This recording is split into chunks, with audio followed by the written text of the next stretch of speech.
Windows down, scattered clouds, smell of spring outside.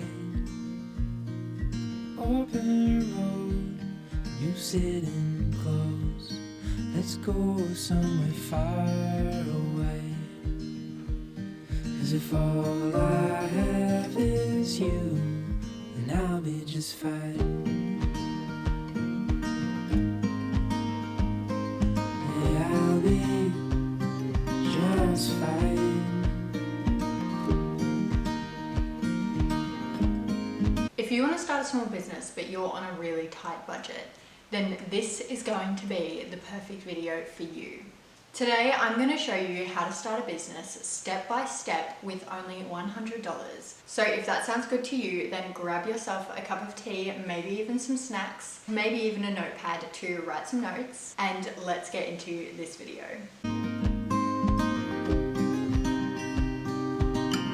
The first thing I want to do now is just give you guys a little introduction to me. My name is Lauren and I have been running a small business for about 2.5 to 3 years now, on the side of having various jobs, being unemployed, being unmotivated, being very motivated, and these last 6 months or so I have been at the pinnacle of my business's career.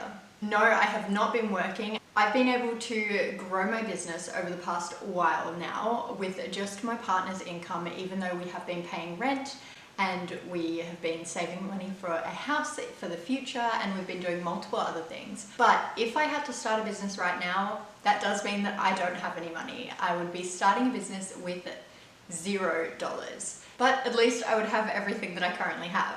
Now, this video is for the people who mostly want to start a sewing business, but I'm sure you can use these tips to your advantage in any other business that you want to start. So keep that in mind while you're watching this video. Everything I'm going to refer to is mainly to do with sewing. Throughout this chat, I'm going to be referring to a lot of different platforms, systems, technologies, things like that. I'm not sponsored by anyone. This video is purely to educate you guys on how to start a business, because running business has been really fun for me. I've loved every step of the way. Even though I'm not making an amount of sales that means I can live comfortably off my business yet, I still wanted to share what I know so far. So this has been a long enough intro. Let's get stuck straight into the parts that you need to know. The first thing is having a budget of $100 and purchasing all your supplies. Now, I'm not gonna lie, the supplies takes up pretty much $100, and if that's going to be a problem and you want to do something else with that money, then you can always adapt it and change it to what suits you. But in terms of a sewing business, what you need to get started is a sewing machine, threads to be able to sew with that sewing machine, you need fabric, and then you need fabric, scissors or a way to cut fabric, pins, measuring tools, and things like that. So almost everything I was able to find was on Facebook Marketplace. It actually ended up being the most reliable source of quality items. Just because it's secondhand means that you may need to look into how things work, especially with a sewing machine. You don't want to be spending any amount of money outright without testing that machine first. So if you're looking at purchasing a sewing machine on Facebook Marketplace, then please go and do a test run first. Whenever I purchase anything off Facebook Marketplace, I have always gone with my dad or my partner to go and pick things up from people's addresses. Just make sure that if you're going to an address that you've been sent, that it is safe to do so. Maybe aim for a public place though. Not to scare anyone away from Facebook Marketplace though, almost always these people are quite safe. They literally just want to get rid of what they see as junk. Getting back to the topic of the video, I started out with trying to find a sewing machine, and the cheapest quality looking sewing machines that I could find were about $50. So that's half of your budget gone just on a machine. So just keep that in mind, that starting a sewing business might be a little bit pricey, but you can use this sewing machine while you save up your money to get a better quality one or a brand new one, depending on what you're looking for. But I found quite a few $50 sewing machines on Facebook Marketplace from brands such as Semco or Brother. You could find quite a few for under $100, but you don't want to use your whole $100 budget just on one thing. So just keep that in mind. That's why I was aiming for 50.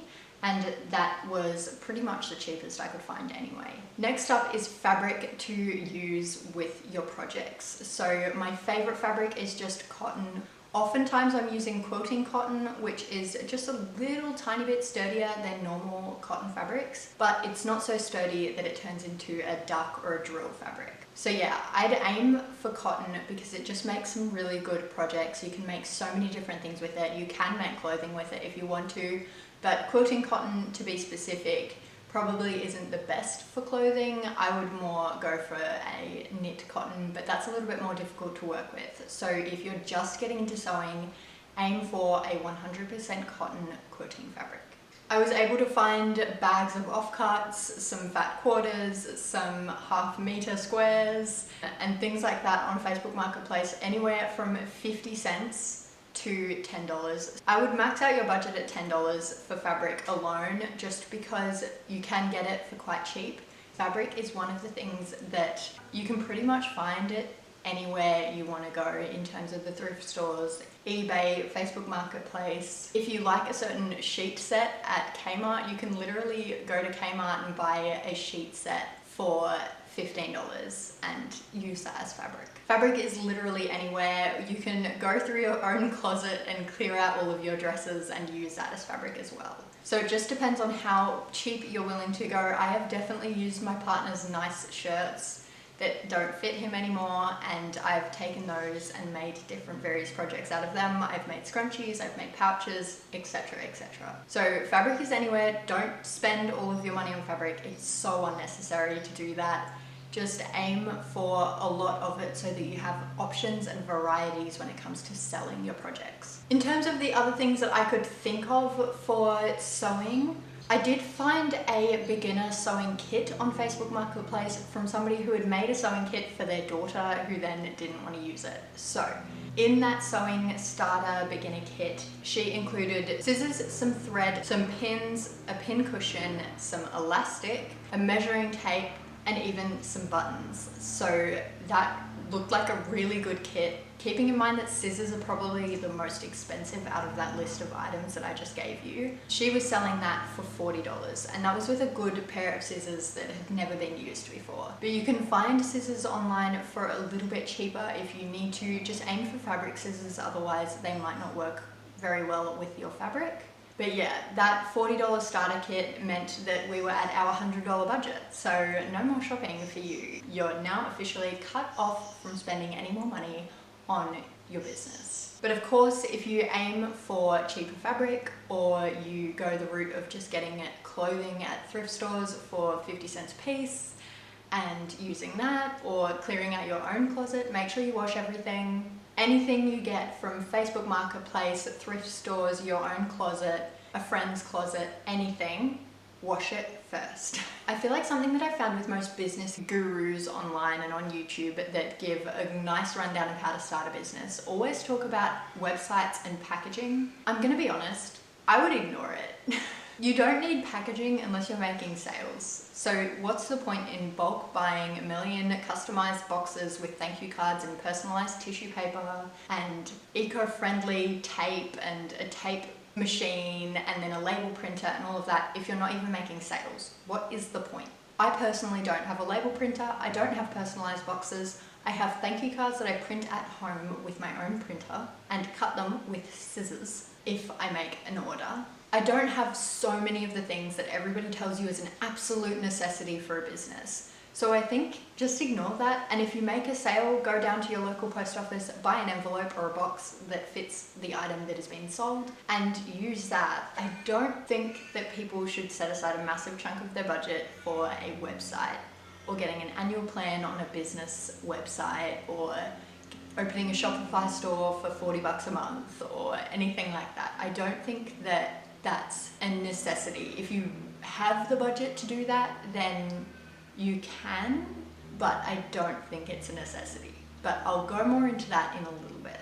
For now, let's move on to our second part of this video, which is what to sew first.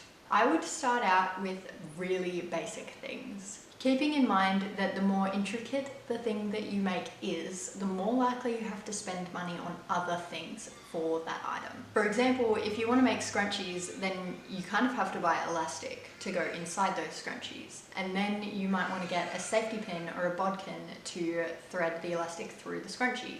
All of those things add up as well. So if you want to make scrunchies, maybe go out to your local dollar store and buy a 100 pack of hair ties and learn how to make scrunchies with just hair ties first. And then once you start selling them, you can start buying specific types of elastic to go inside those scrunchies and try out different methods of how to make them.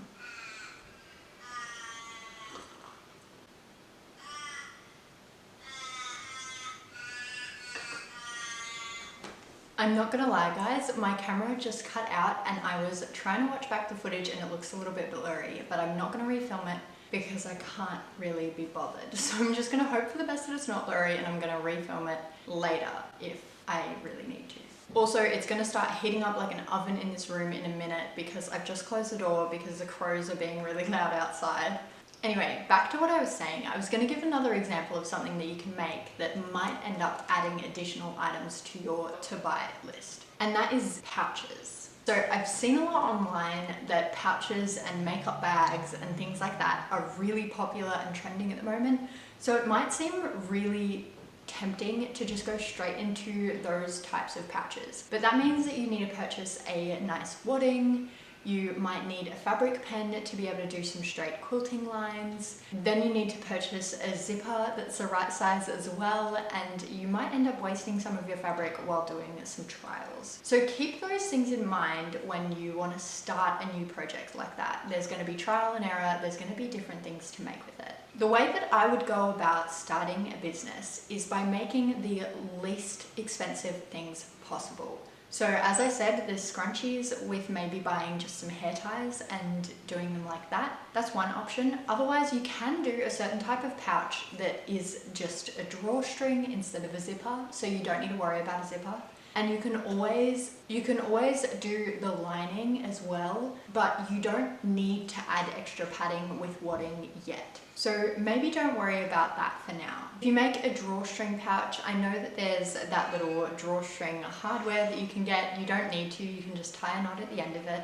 So I don't think that people need to worry about that. And I also think that you don't necessarily need to buy a little rope or string to be used as a drawstring. You can always just make a little string with the fabric that you purchase. Maybe I can show you how to make one of those pouches one day soon. Another thing that you could definitely make that is trending at the moment is those book sleeves that I've been seeing everywhere. Personally, I tried to make mine a little bit different than the ones I've seen online everywhere. I'm not going to claim that my book sleeves are a totally original design, but they are a little bit different than the ones that are trending at the moment with zippers and things like that. Where I was going with that tangent though is that my book sleeves use a button and some elastic. I tried to make them really simplistic and minimal and low cost for what they are, because the amount of time I spend quilting the fabric means that they are quite a high price item. So the more things I add to those book sleeves that add cost is the more I have to sell them at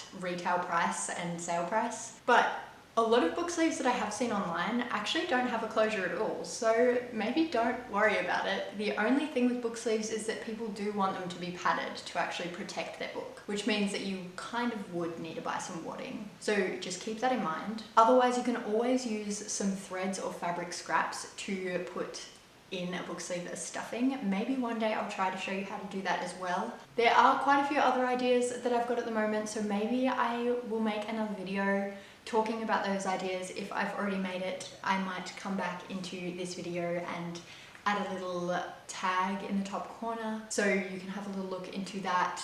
Going into section 3 of this video, let's talk about how and where to sell your items. So as I was saying earlier on in this video, having a fully fledged paid for website is kind of not viable for small businesses. It's often not viable for a startup business either. So if you want to avoid having a website, going with a platform like Etsy might be better for you. In my personal experience of Etsy, I don't know where all of these exorbitant fees come from for people, because there are a lot of opinions out there saying that Etsy is no longer a good platform to use. Personally, I'm just trying to get into using Etsy though and haven't made a sale, so I don't know exactly how much money they take off of sales. But in terms of the listing fees, it's so cheap compared to having your own website. It's cheaper than having a website outright. because in my experience, I don't actually remember having to pay almost anything when I first started up my Etsy shop. I understand where people are coming from in their complaints about Etsy, so if you really don't want to use it, then don't use it, but I think it's a great platform for startup businesses still, so I think go for it. At least that's what I would do if I was starting a business right now with only $100. I would definitely be putting a lot of time and energy into Etsy. All you need to do is take some really nice product photos, either with your phone, or if you have a camera, use a camera, but you don't need to buy a camera for photos. Just use your phone, set up a really nice layout with some really good lighting, because that can change even the worst camera on a phone to making it look pretty good with lighting. So I would say to prioritize finding some lighting that works for you and your images, and then take some really nice photos, make those listings on Etsy and get them up there. You can also edit those photos with free Canva tools, so definitely hop onto Canva or any other website that you can edit photos with for free. I think that Canva's tools are actually not that bad, so give them a go if you haven't already. Otherwise, when it comes to sewing and taking those product photos, I would take photos and videos of pretty much everything you do in your business. Posting behind the scenes footage on social media will get your stuff out to more people, and then you can also take photos and videos of you using your own products, because that shows people how and when they can use them, and it puts it in their mind that it's something that they want. So I definitely recommend posting things like that. Personally, I don't have 1,000 subscribers on YouTube. I don't have 1 million followers on my Instagram. I don't have all these things that a lot of other platforms that give advice for social media marketing have. So maybe look at their videos a little bit as well in terms of the marketing side of things. But getting your face and your business out there on social media is definitely the go-to way to get your business out there now. Unfortunately, I just don't think that there's another way to truly get your business out there to the whole world so easily than social media. Otherwise, the last thing that I was going to say in this section of how to sell your products is doing in-person markets and pop-ups. The only problem with doing them though is that they cost money to get a stall at. So keep that in mind. If you're hoping to do markets, set aside that amount of money before going to Facebook Marketplace to buy your sewing machine, your fabric, and just keep that in mind the whole time when you're purchasing all the supplies you need, so that you definitely have money at the end of the day to get into a market. Alright everybody, I hope that you got a little bit of information from this video that will help you grow your business. I know that it wasn't every single tip and trick and piece of information to start a business, because it was mainly focusing on the financial aspects of a startup. But I think that this information is important to share, because you don't need thousands and thousands of dollars to start a business these days. There are so many ways that you can save money. Getting help and asking for help is honestly the hardest part. If you are starting off with absolutely $0, then asking for help from your family, friends, relatives, partners, asking for help is going to be hard, but it is still important. If you're starting with $0 and coming from absolutely nothing, then it is possible. Getting $10 from 10 different people means that you will have $100 to start a sewing business, and hand sewn goods are not only always going viral in certain aspects, they are also always going to be there, because everyone always wants new things to add to their collections. Everybody wants to try new styles of things, new versions of things, and the more creative you are when it comes to your handmade business, the more likely you are to sell things, because there's going to be a lot of people that want something a little bit unique. If this information did help you today, then please make sure to comment down below. If you would like a video of all the things that you can possibly make with under $100 of fabric, then also let me know, because that sounds like fun. And I can also show you some things to make with the scraps that you get from your fabric, because there's always going to be some offcuts and some scraps of fabric that you can use on things. I think after you've completed all of these steps that I've gone through today, the important thing is to reinvest your money into the business so that you can continue growing it. And just think about things really practically first. I'd also absolutely love to hear what type of businesses you're looking at starting if it isn't a sewing business. Even if it is a sewing business, then I'd love to know how many people are hoping to start a sewing business. I just said sewing business so many times just then. Anyway, you can let me know no matter what projects that you're going to be working on, because I'd absolutely love to know what you guys are interested in. If you're more interested in making clothing for people, quilts, bags, pouches, anything like that, I'd absolutely love to know what you guys are going to be making for your business. Anyway, I'm gonna say goodbye because this video is definitely going to be long enough. I've been filming for like an hour now. I hope you got some information out of it, and I hope that your business goes well. I wish you luck in your endeavors, and have a good rest of your day or night wherever you are in the world. Goodbye.